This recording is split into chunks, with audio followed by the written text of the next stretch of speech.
Ragazzi, non so voi, ma è proprio emozionante, non so cosa dire. Grazie mille per essere venuti, grazie mille per essere stati in fila. Scusate le persone che sono schiacciate. E niente, vi voglio bene.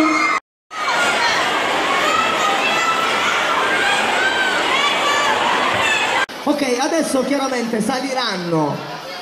Poi una volta con te firmerai, però mi raccomando. Ha vista soltanto, l'ha conosciuta tramite sua figlia.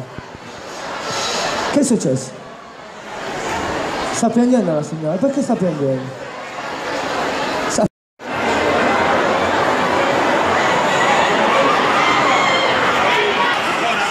Non spingete ragazzi, non si spinge, non si possono fare i selfie. No?